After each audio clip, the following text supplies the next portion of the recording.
Coming up, Ipswich City Council's December 10 meeting turns almost farcical with an 18-minute debate over the use of the word implied. It's Friday, December 11, 2020, and I'm Alan Roebuck. Welcome to Ipswich Today, which acknowledges the traditional custodians of the land on which it is produced and pays respects to elders past, present and emerging. This podcast is supported by Kinetics, people-powered web hosting trusted by Australian businesses since 1999.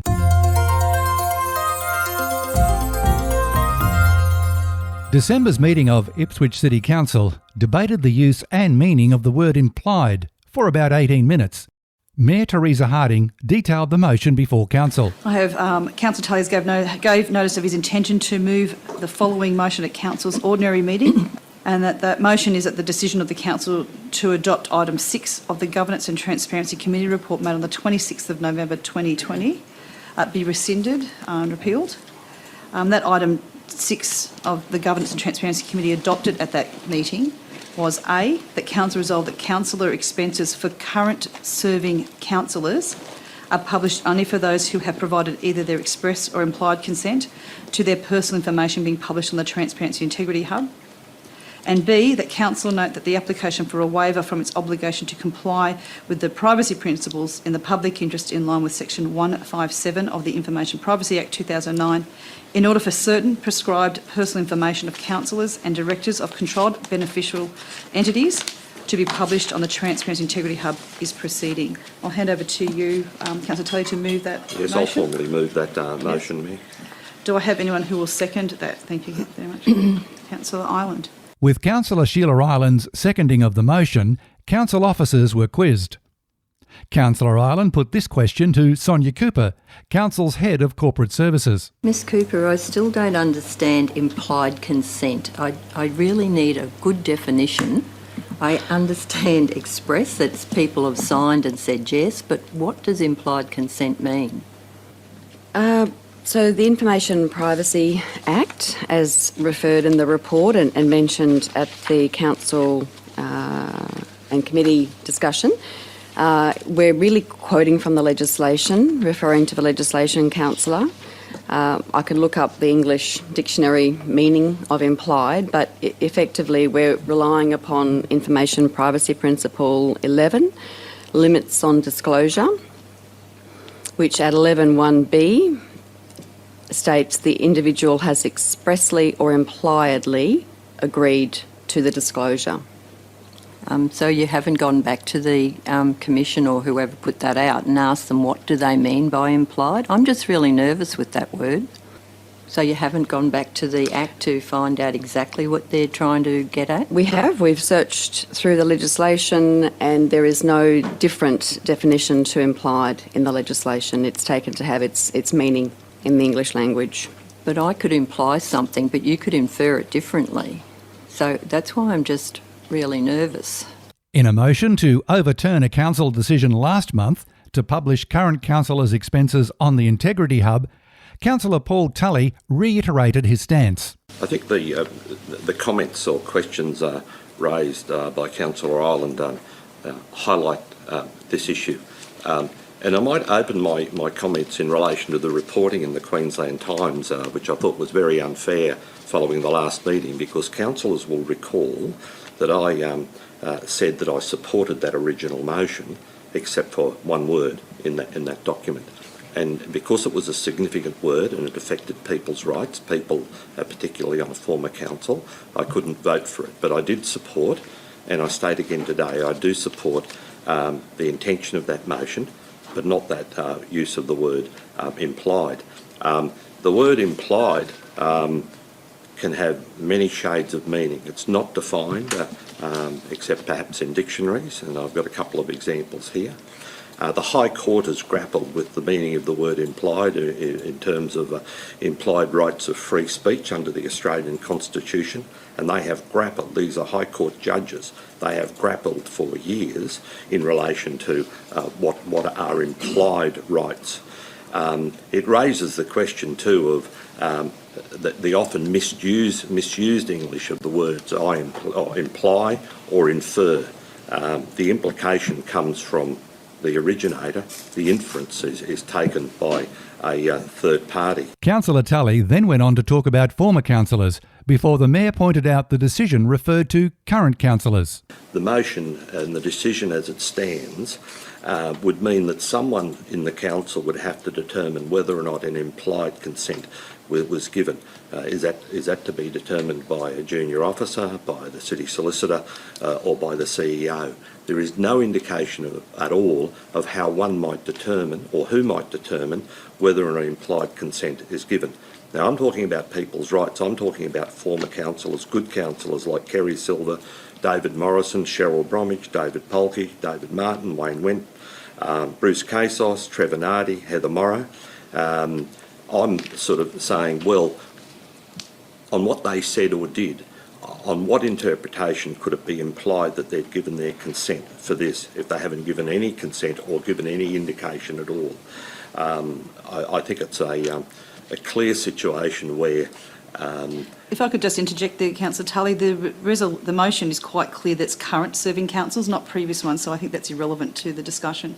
If you'd like to move on to your next point. Okay, I thought this was intended to apply to... No, it's quite clear in the motion, yeah, it's current serving councillors. I'm sorry, yes, you are correct, but I think there is at the same time a process going to former councillors as well.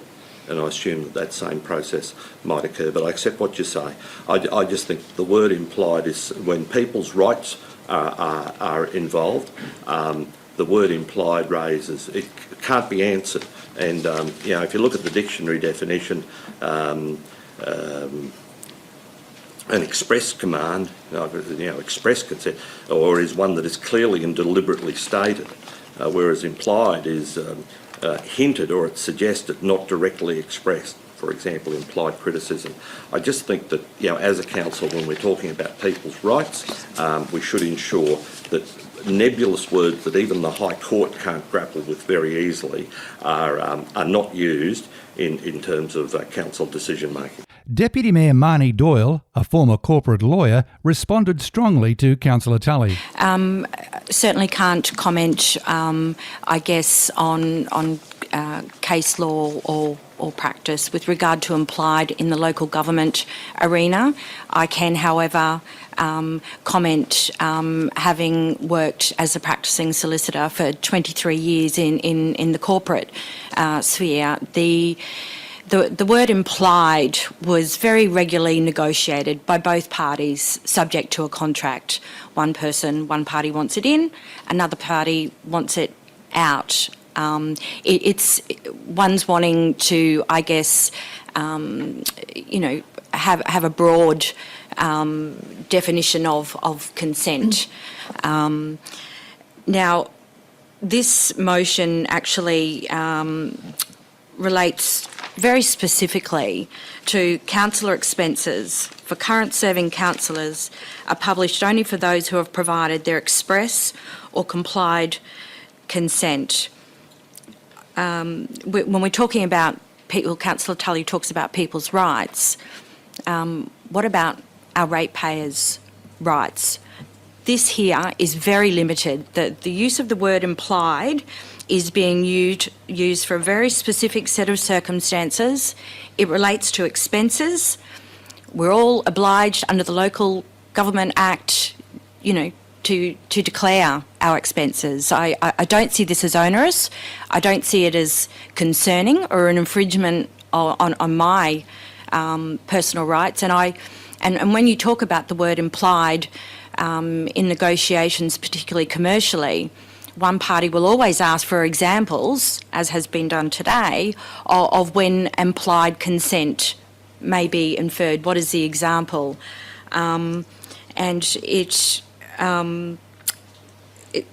very difficult to come up with those examples, but in this case, it relates to ratepayers' money. Councillor Andrew Fechner posed this question to Tony Dunleavy, Manager of Legal and Governance. Expressly, this does not include any expenses related to former councillors, is that correct? No, it doesn't. As it states in the motion, it doesn't relate to former councillors. Okay.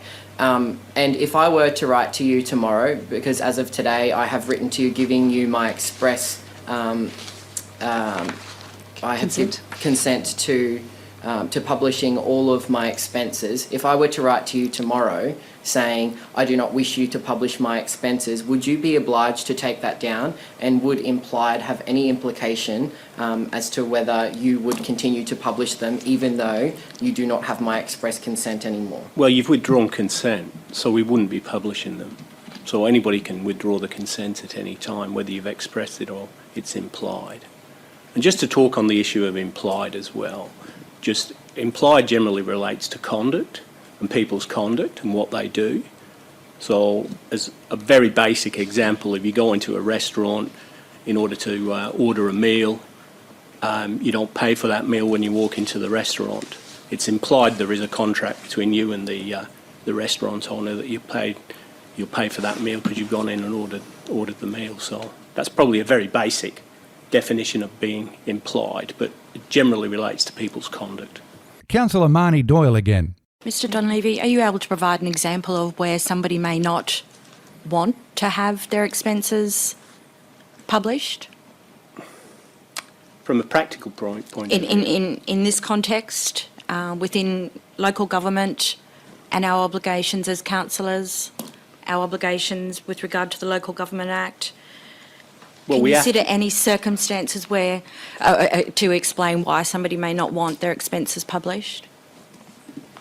Well, that's a difficult question to answer. I mean, we've got an obligation to publish it under the local government regulation. It's published annually in our annual report. So essentially what we're asking for here, or what's being sought, is a publication of the expenses, what will be published in the annual report on an ongoing basis each month, I think, in terms of how it's going to be reported. So it's not inconsistent with the Local Government Act? No, it's not. I mean, it's public money at the end of the day, what's being spent, and there's a requirement to report it, but that's an exempt use of the information under the local government, under the Information Privacy Act to publish that information. Thank you. Because it's required by law. I'm just trying to get my head around why an individual councillor wouldn't want any of the expenses published. Well, it's their right, but at the end of the day, I can't give a personal comment on that. That's a matter for each individual. I think it's important to note that by virtue of Section 4 of the Local Government Act, this council and our predecessors agreed that our moral, ethical or legal obligations is to ensure the system of local government is accountable, effective, efficient and sustainable. It clearly states that anyone who's performing a responsibility under the Local Government Act is to do so in accordance with the local government principles. Transparency and good governance are features of those principles. By taking the oath at our declaration of office, it is implied that we meet these obligations. It is incumbent on all of us to demonstrate that we are meeting our moral, ethical and legal obligations.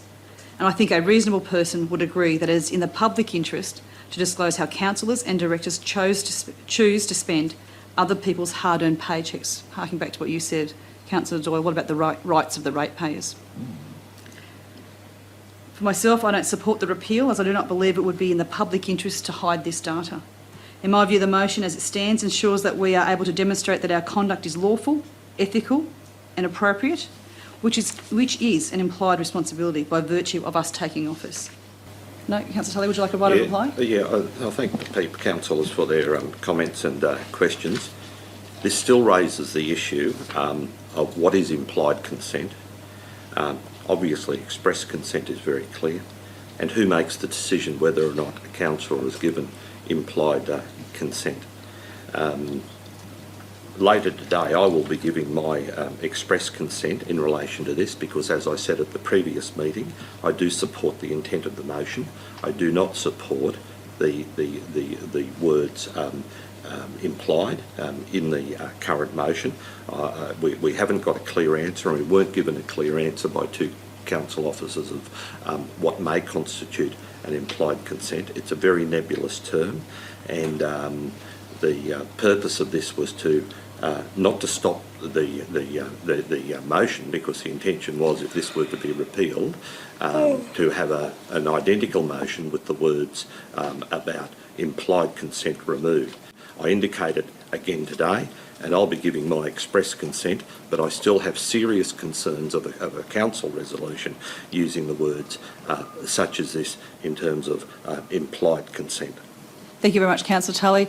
Councillor Tully's motion was defeated 7-2, but rather than accept the council decision for a second time, he then went on to put the same notice of motion on the agenda for the January 2021 council meeting. Give notice of motion that at the meeting of the Ipswich City Council on the 28th of January 2021, I will move that the resolution of Council on the 26th of November 2020, adopting item 6 of the Governance and Transparency Committee report, be amended by deleting the words either their express or implied consent and inserting their express consent.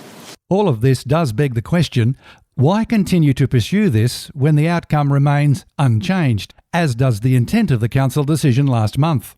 But those who know Paul Tully will understand he is pedantic about the English language and doesn't like to be proved wrong or lose an argument. For example, many former council CEOs, councillors and council staff will attest to his insistence that the term owing to be used instead of the now widely accepted term due to. Similarly, never begin an email to Councillor Tully with morning instead of good morning.